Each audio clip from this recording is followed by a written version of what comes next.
दावबायारिफोरनि थाखाय गोजोनथाव खौरां। चिरां जिल्लानि सिङाव थानाय भारत-भुटान सिमना दागगारि हाथिसाराव थानाय मोनाबिलि लावखार ओंखाम जाग्रा थावनिखौ गाबोन 26 नबेम्बराव बेखेवसिगोन। समायना रमायना मिथिंगाजों बुंफबनाय, भुटान हाजोनिफ्राय स्राय स्राय दैसा बोहैबोनाय, भुटान हाजोनि सेराव थानाय मुंदांखा लावखार ओंखाम जाग्रा थावनिखौ 26 नबेम्बर सुनिबार बारायखालि बेखेवनो थियारि जाबाय। बिनिखायनो बेरायनो मोजां मोनग्रा, दावबायनो मोजां मोनग्रा दावबायारिफोरा गाबोननिफ्राय बेरायफैनो आरो लावखार ओंखाम जाफैनो हासिगोन होननानै खौरांगिरि मेलनि गेजेरजों मोनाबिलि कमिटिनि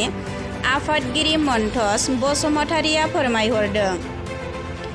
मिथिनाय बायदिब्ला गाबोन थामहिनबा बेखेवनाय हाबाफारियाव मोनसे हारिमु मोनाबिलि हारिमुबो लानाय जादों। बे हारिमु मोनाबिलियाव बर'नि मुंदांखा फावगिरि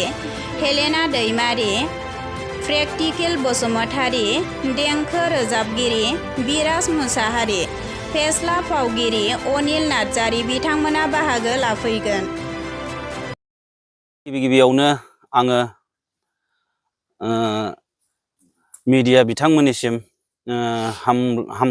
गाहाम हामलायनाय जासिग्रोबाय। दिनै आं मोनसे प्रेस मिट लानो नागिरदों, मानो जोंनि बे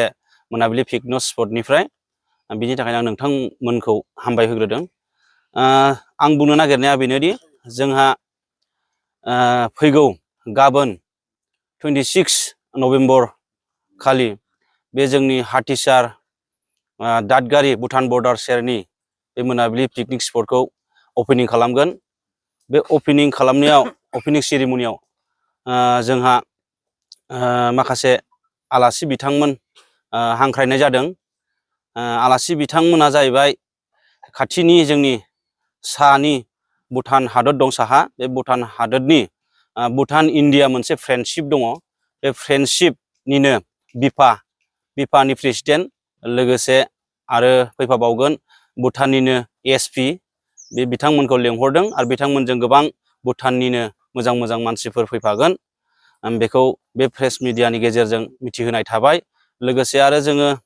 हांख्रायहरबावदों गाबोननि बे अपेनिं सेरेमनिनि प्रग्रामावहाय जोंहा दङ बेवहाय एक्ट्रिस हिसाबै बर'निनो मुंदांखा हेलेना दैमारि, बे बिथांखौबो जोंहा हांख्रायनाय जादों। बिथाङा गाबोन जोंनि बे मोनाबिलियाव फैनानै पार्टिसिपेट खालामफैगोन। आरो बेजों लोगोसे जोंहा दंबावो हांख्रायहरबावदों सिंगार, बर'निनो मुंदांखा बिथां बिराज मुसाहारि, बिथांखौबो जोङो हांख्रायहरनाय जादों। बिथाङा गाबोन फैनानै पार्टिसिपेट खालामफैगोन। आरो बेजों लोगोसे दंबावो जोंहा माखासे कमेडियानफोर। बे कमेडियानफोरनि मुङानो जाहैबाय जोंहा दङ अनिल नार्जारि, बिथाङाबो गाबोन फैनानै जोंनि बे मोनाबिलिनि प्रग्रामाव पार्टिसिपेट खालामफैगोन। आरो दंबावो जोंहा कमेडियान आरो बेजों लोगोसे सिंगारबो बिथाङा, बेयो जाहैबाय प्रेक्टिकेल बसुमतारि, बिथाङाबो गाबोन फैगोन। आरो बेजों लोगोसे दंबावो गोबां जोंनि बर'निनो जाखांफुनाय लाइमोन माखासे सिंगार बिथांमोना गाबोन नैबे जोंनि मोनाबिलि पिकनिक स्पटनि अपेनिं सेरेमनियाव फैनानै नाइट श' कालचार नाइट प्रग्रामावहाय पार्टिसिपेट खालामफैगोन। बेखौनो नैबे मिडियानि गेजेरजों आङो मोनाबिलि पिकनिक स्पटनि जानानै गासै बिटिआर ओनसोलनि रायजो राजा नोंथांमोननिसिम मिथिहरनाय जाबाय दे जेन नोंथांमोना गाबोन नैबे 26 नबेम्बर खालि लैहोर लैहोर फैनानै जाहाथे नैबे मोनाबिलि पिकनिक स्पटआव मदद होफैयो, बाहागो लाफैयो आरो नायफैयो, बेखौनो नोंथांमोननिसिम नैबे जोंनि मोनाबिलि पिकनिक स्पटनिफ्राय मिथिहरनाय थाबाय। देग्लायनि सुबिदा होननानै बुङोब्ला जोङो थांनाय बोसोराव जेरैहाय खालामदोंमोन, दखानफोरखौ गोबांथार दखान होदोंमोन, नाथाय जोङो देग्लाय बांद्राय गोबांथार दखान होनाय जायाखै, एसे खमैनो होदों होनाया। मानो होनब्ला बांद्राय दखान होयोब्लाबो मानसिफ्रा गावजों गावनो नांलायनाय खमलायनाय जायो, बेनिखायनो जों एसे खम खालामना होदों दखानखौ। अब्लाबो जों जायगाखौ एसे फुवारसिननानै होदों, प्लेसखौ साबसिन खालामदों। आरो जोंहा गाबोन अपेनिं सेरेमनि दं। बे अपेनिं सेरेमनियाव जाय बिथांमोनहा जोंनि नैबे मोनाबिलि अपेनिं प्रग्रामाव फैगोन बे बिथांमोनखौ जोङो कारावहाय 300 थाखा फिस लानाय जादों गाबोननि थाखायल' आरो बेजों लोगोसे उइंगाराव दङ उइंगार जाय बिथांमोना लानानै फैगोन बेयो जाहैबाय 500 थाखा आरो दंबावो जोंहा बाइकआव जोंहा पार बाइकआव जोंहा 100 थाखा लानाय जागोन बेजों लोगोसे आरो जाय बिथांमोनहा ओनसोलनि थाबायनानै फैयो बे बिथांमोनखौ जोङो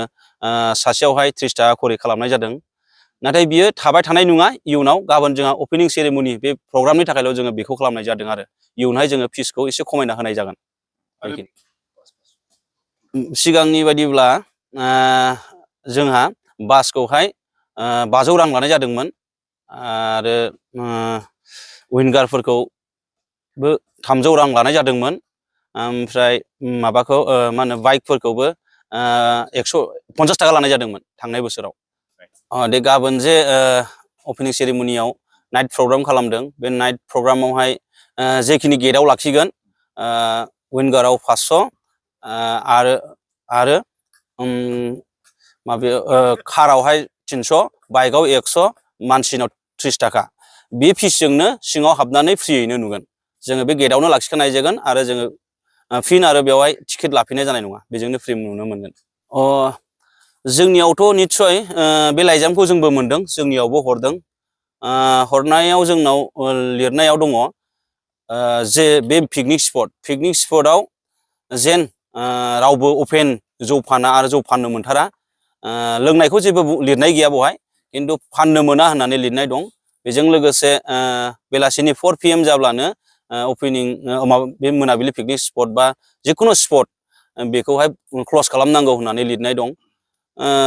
जिथु जोङो गुबुन पिकनिक स्पटआ 4 PM निफ्राय बन्द खालामोबा जोंबो खालामगोन निस्सय बेखौ जोंबो मानिनानै लागोन आरो गुबुनखौ फल' खालामग्रोगोन जोङो जिथु गुबुनाबो बन्द खालामबा जोंबो खालामगोन बेखिनि आरो 10 दिनाथ' सम्भब नङा जानो हाया बे जोंनि थाखाय मानो होनोब्ला जोङो बे पिकनिक स्पटखौ गोबां खरसा खालामनानैहाय जोङो बानायबाय जोङो बे मोनाबिलि पिकनिक स्पटनि कमिटियाव गासै 130 जन मेम्बार्सफोर दं बे 130 जना जाहैबाय बे हाथिसार ओनसोलाव ओरैनो थानाय बेखार सेंग्राफोर बेखार जोहोलावफोर बेनिखायनो जोङो माबा मोनसे थांनानै थानांगौब्ला माबा मोनसे राहा लानांगोन माबा मोनसे उफाय दिहुननांगोन होननानै जोङो सानखांलायनानै बे माखासे सेंग्राफोरखौ लानानै जोङो बे खामानिखौ मावोब्ला जेन ओनसोलाबो जौगानाय फैगोन आरो थांनानै थानायावबो एसे राहा जागोन खोमा साननानै जोङो बेखौ बानायनाय जादोंमोन नाथाय बियो थांनाय बोसोरनिफ्राय जोङो बे मोनाबिलि पिकनिक स्पटखौ खुलिजेनदों थांनाय बोसोरावबो जोङो माखासे लकडाउननि थाखाय कभिडनि थाखाय जोङो होफुंनो मोनासै ससेल' होनानै जोङो बन्द खालामनांगौ गोनां जादों बेवहाय जोङो गोबां रां खरसा जादोंमोन नाथाय जों बे रांखौ मोनफिननो हायाखै आरो देग्लायबो जोङो बेयाव हाग्रा एसे दुफिनबायमोन बिनिखायनो जोङो देग्लायबो गोबां फोसाबनांबाय रां खरसाबो गारबाय बेखौ जोङो 10 दिनजोंथ' जों बोखांनो हानाय नङा बे सम्भब नङा जों बेखौ मानिनानै लानो हानाय नङा आरो माखासे पार्टिगौ थायो फुजा मेला होनना बुङोब्ला फुजा मेलायाव जुवा थायो गुबुन रोखोम दाइस थायो बायदि बायदि थायो नाथाय बैफोरावहाय एसे गाज्रिबो जानो हागौ माने फैसाफ्रा लस जायो नाथाय नैबे पिकनिक स्पट होननानै बुङोब्ला मोनसे गोदान बोसोरखौ बरायनाय गोजाम बोसोरखौ बाद होनानै बिदाय हरनानै गोदान बोसोरखौ बरायनाय जेन सोरनिबा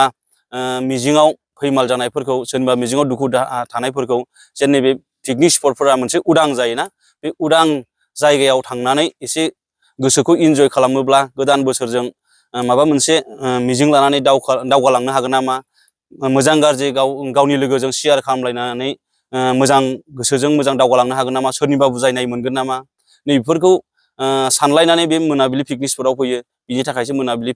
जिखुनु पिकनिक स्पटखौनो खुलिनाय जायो आरो बेनिखायनो जों सानो बे एसे पार्टिगौ दं होननानै सानो आरो गाबोननि दिनाव दिननि थाखाय बेखौनो खावलायनो लुबैयो जे गासै जोंनि बिटिआर ओनसोलनि बर' हारि एबा गुबुन हारि जेन स्पटआव दावबायग्रा बिथांमोनखौ नैबे जोंनि मोनाबिलि अपेनिं सेरेमनियाव गाबोनहाय मोनसे नाइट प्रग्राम दं बे नाइट प्रग्रामाव फैनानै जेन लैहोर लैहोर फैनानै बाहागो लाफैयो आरो बे जोंनि जानो गोनां प्रग्रामखौ मेहेरगोनां खालामफैयो बेखौनो आङो मोनाबिलि पिकनिक स्पटनि कमिटिनि जानानै गुरैयै खावलायहरनाय थायो लामा होननानै बुङोब्ला जोंहा नेशनेल रड मोनसे दङ ओरैहाय थाङोबा सामथायबारि मोनो सामथायबारि बङाइनिफ्राय फैयोबा डाइरेक्ट थांबाय बियो मा होनो सोनाबहा बेंगल लामा दङ बे बेंगल लामा थांथारबाय बियो सोनाबहा बङाइफ्राव फैनानै मोनसे सामथायबारि होननाय मोनसे दङ बे सामथायबारिजों डाइरेक्ट साहा मोनसे भुटान रड दङ भुटान रडजों फैनानै जेरावबो हाबद्रेनो नाङा जेजोंबो थाङा बे दोंसे लामायानो फैनानै मोनसे SSB केम्प दंफैयो दादगारियाव SSB केम्पनि एसे खोलाहा सोनाब सानजाहा हाबनाय मोनसे लामा दं दोंसे लामायावनो गेट होखानाय दं बे गेटजों हाबोब्लानो ससे 1 किल'मिटारसो फैब्लानो मोनाबिलि पिकनिक स्पटखौ मोनफैयो आरो जायफोरा बङाइनिफ्राय फैयो बङाइ गावनिफ्राय फैयो बियो सामथायबारिजों हाबलायनाङा बेवहाय मोनसे लामा दंबावो मा होनोमोनलाय काजलगावजों डाइरेक्ट फैनानै बेंटल मोनफैयो बेंटलजों फैनानै डाइरेक्ट सान्तिपुर मोनफैयो बे सान्तिपुरजों फैबाथाय आरो दादगारिखौनो मोनफैयो बे लामाखौनो हाथीसारखौनो आरो जायफोरा ओरै बागमारा साइड बिजनि साइड बागमारा बिजनि साइड होनना बुङोब्ला ओरैहाय बागमाराजों डाइरेक्ट फैग्रा लामा दङ